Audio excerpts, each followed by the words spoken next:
Hello guides, आपके अपने ABS की पाठशाला में आप सभी का स्वागत है। आज हम क्लास 12 के बायोलॉजी के सेकंड चैप्टर पुष्पी पौधों में लैंगिक जनन के बारे में बात करेंगे। उम्मीद है कि पिछला चैप्टर आपको समझ में आ गया होगा अच्छी तरीके से। और पहले बात करते हैं लैंगिक जनन की। लैंगिक जनन पिछले वीडियो में हम आपको थोड़ा सा इंट्रोडक्शन बता चुके थे, यानी जब एक नर भाग और मादा भाग, यानी नर भाग से नर युग्मक और मादा भाग से मादा युग्मक बन करके जब दोनों संयोग करते हैं तब जायगोट यानी युग्मनज का निर्माण होता है, उससे भ्रूण का निर्माण होता है, जिससे नया संतान यानी नया जीव का निर्माण होता है। और इस प्रकार जो है लैंगिक जनन संपन्न होता है। अब इस चैप्टर में आपको पढ़ना है कि पुष्पी पौधों में लैंगिक जनन यानी ऐसे पौधे जिनमें पुष्प होता है उनमें लैंगिक जनन किस प्रकार संपन्न होता है। अर्थात जो पुष्प वाले पौधे होते हैं उनमें जो लैंगिक अंग होता है वो होता है पुष्प। इसको आपको याद रखना है। पुष्पी पौधों में जो लैंगिक अंग होता है वो होता है पुष्प। यानी कि अगर आपको इस चैप्टर को पढ़ना है, अच्छे से समझना है, तो आपको पुष्प की संरचना आनी चाहिए। अगर आपको पुष्प की संरचना समझ में नहीं आता है तो फिर आप इस चैप्टर को समझ नहीं पाएंगे। इसलिए जरूरी है कि आप पहले पुष्प की संरचना को समझें। तो आइए देखते हैं पुष्प की संरचना।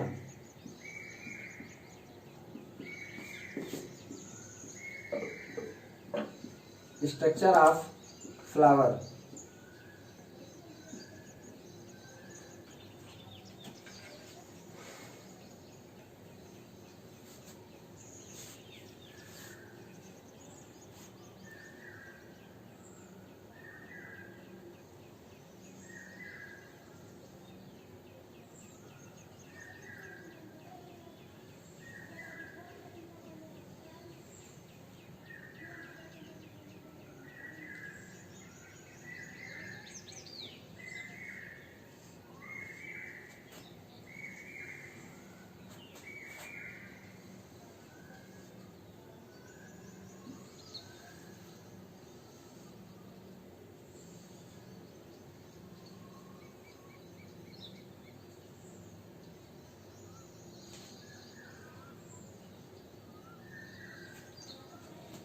जो पुष्प में सबसे निचला भाग होता है जो ग्रीन कलर का होता है, जिसे बोलते हैं बाह्य दलपुंज।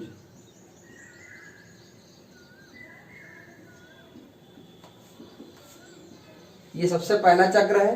जब कई सारे होते हैं तो इनको सम्मिलित रूप से बाह्य दलपुंज कहा जाता है, लेकिन जब सिंगल होता है तब उसे बोलते हैं बाह्य दल।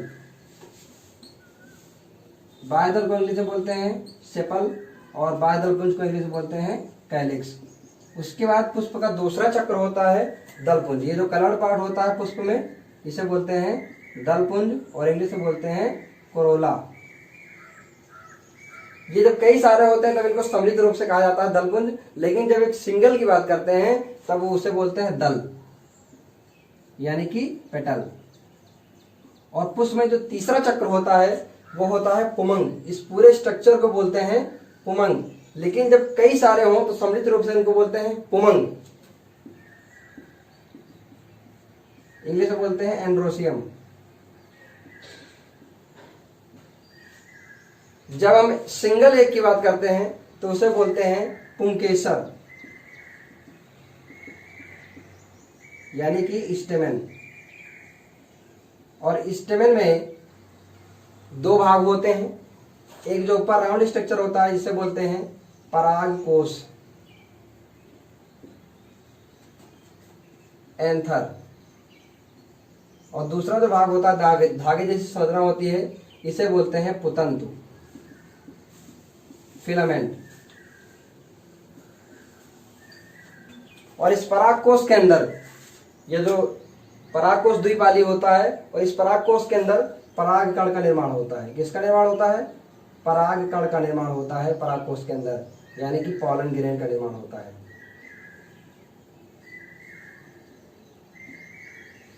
पॉलन ग्रेन के अंदर नर युग्मक का निर्माण होता है। और पुमंग को पुष्प का नर भाग कहा जाता है। पूछा जाता है पुष्प का नर भाग कौन सा होता है, तो पुष्प का नर भाग क्या होता है? पुमंग।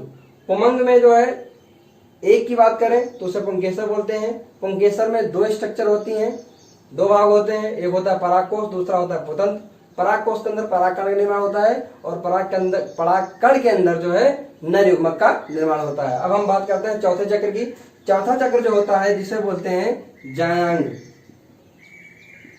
इंग्लिश में बोलते हैं गायनोसियम।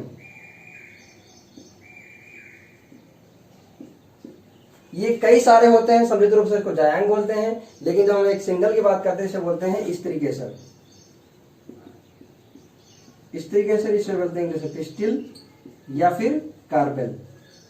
कहीं कहीं पे इसका नाम आपको कार्पेल के नाम से भी मिलेगा लिखा हुआ। और इस जो स्त्री केसर होता है पिस्टिल के 3 भाग होते हैं। सबसे ऊपरी जो भाग होता है उसे बोलते हैं वर्तिकाग्र, स्टिग्मा, और जो एक नली जैसी संरचना होती है इसे बोलते हैं वर्तिका, इंग्लिश में बोलते हैं स्टाइल। तीसरा जो भाग होता है नीचे सबसे फूला हुआ भाग इसे बोलते हैं अंडाशय, ओवरी। और ओवरी के अंदर एक संरचना पाई जाती है जिसे बोलते हैं बीजांड। ये जो स्ट्रक्चर होते हैं इन्हें बोलते हैं बीजांड, यानी कि ओव्यूल। और ओव्यूल के अंदर मादा युग्मक का निर्माण होता है।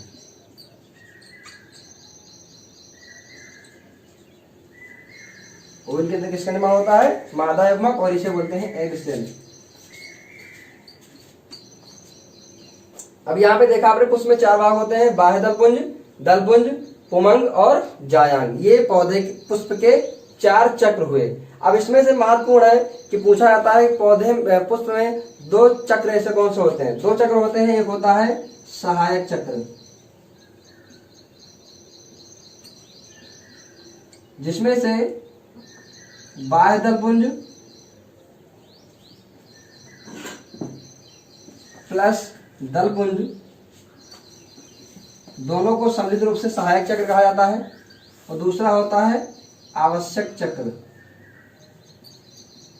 आवश्यक चक्र में पुमंग प्लस जायांग, इन दोनों को सम्मिलित रूप से आवश्यक चक्र कहा जाता है। सहायक चक्र इसको इसलिए कहा जाता है क्योंकि ये सहायता करते हैं लैंगिक जनन में। पुष्पी पौधों में ये सहायता करते हैं, बाह्य दल पुंज और दल पुंज दोनों सहायता करते हैं। लेकिन जो आवश्यक चक्र यानी पुमंग और जायांग, पुमंग नर भाग है, जायांग जो है मादा भाग होता है, ये दोनों डायरेक्टली लैंगिक जनन में पार्टिसिपेट करते हैं। ठीक है दोस्तों, तो अभी आपने देखा कि 4 पुष्प के 4 चक्र होते हैं, बाह्य दलपुंज, पुमंग और जायांग। अब इसको हम एक पुष्प के माध्यम से समझ लेते हैं कि किस प्रकार से इसको हम, ये देखिए दोस्तों, ये जो आपको ये पार्ट दिख रहा है ग्रीन कलर का, ये पार्ट ग्रीन कलर का, इसे बोलते हैं बाह्य दलपुंज।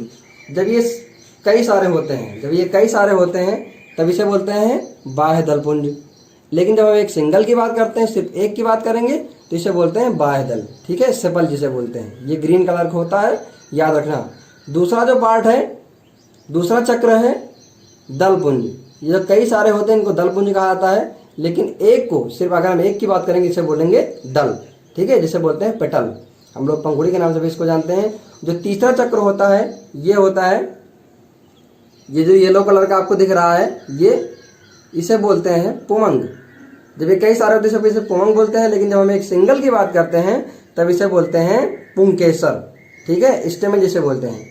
और स्टेमन में 2 भाग होते हैं, हमने बताया था आपको, एक होता है परागकोश, दूसरा होता है फिलामेंट यानी कि पुतंतु। जो चौथा चक्र जो पुष्प का होता है, ये वाला पार्ट जिसे बोलते हैं जायांग। कई सारे होते हैं जब इसे जायांग बोलते हैं, लेकिन जब हम एक सिंगल की बात करते हैं इसे बोलते हैं स्त्री केसर। ठीक है, पिस्टिल। और पिस्टिल में हमने आपको बताया 3 संरचनाएं होती हैं।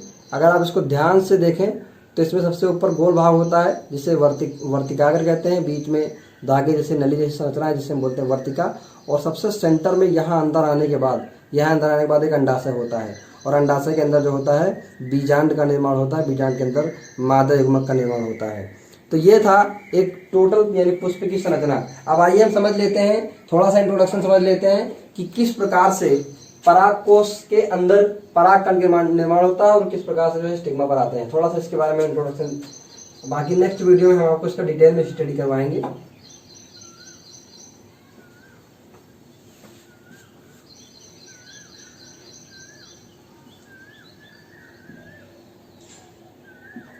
ये है परागकोश यानी एंथर। और परागकोश जब परिपक्व हो जाता है, इसके अंदर जब परागकण का निर्माण हो जाता है तब ये फट जाता है। जब ये फट जाता है तो इसके अंदर बहुत सारे परागकण हैं और ये परागकण डिस्पर्स हो जाते हैं यानी कि बाहर आ जाते हैं। जब ये बाहर आते हैं तो किसी न किसी माध्यम से, चाहे वो जल के माध्यम से, चाहे हवा के माध्यम से, चाहे किसी कीट या पतंग या फिर किसी के माध्यम से भी जब ये वर्तिकाग्र पर आते हैं तब इस यानी कि जो परागकोश से परागकणों का वर्तिकाग्र पर पहुंचना, जायांग के वर्तिकाग्र पर पहुंचना ही परागण कहलाता है। ये परागण क्रिया है और यहाँ पहुंचने के बाद ये अंकुरित होता है और अंकुरित होने के बाद एक नलिका बनाता है और नलिका की सहायता से अब यहाँ पर क्या हुआ कि परागकण के अंदर, ये परागकण है, पराग के कण के अंदर नर युग्म का निर्माण होता है और बीजांड के अंदर मादा युग्मक का निर्माण होता है। तो जब नर युग्मक और मादा युग्मक जब दोनों संलयित होते हैं, जब दोनों संयोग करते हैं, तब एक जायगोट का निर्माण करते हैं। ठीक है दोस्तों, तो ये आपको अच्छी तरीके से, आई होप कि आपको समझ में आ गया होगा। एक पुष्प की संरचना में 4 भाग हमने बताया आपको, बाह्य दलपुंज, दलपुंज, उमंग और जायांग यानी कैलिक्स, कोरोला, एंड्रोसियम और गाइनोसियम। ये पुष्प के 4 भाग होते हैं। अगर आपको एक बार में ये वीडियो समझ में नहीं आया है, एक बार में पुष्प की संरचना समझ में नहीं आया है, तो आप इसको प्लीज दोबारा देखिए, क्योंकि अगर आप ये समझ में नहीं आएगा तो पुष्पी पौधों में लैंगिक गिरण आप समझ नहीं पाएंगे। ठीक है दोस्तों, तो इसको आप ध्यान से समझिए ताकि आपको जो आने वाला जो आगे जो चैप्टर है ये पूरी तरीके से अच्छे से समझ में आ जाए। अगर आपको ये वीडियो पसंद आया हो तो इसे लाइक करें, शेयर करें। धन्यवाद।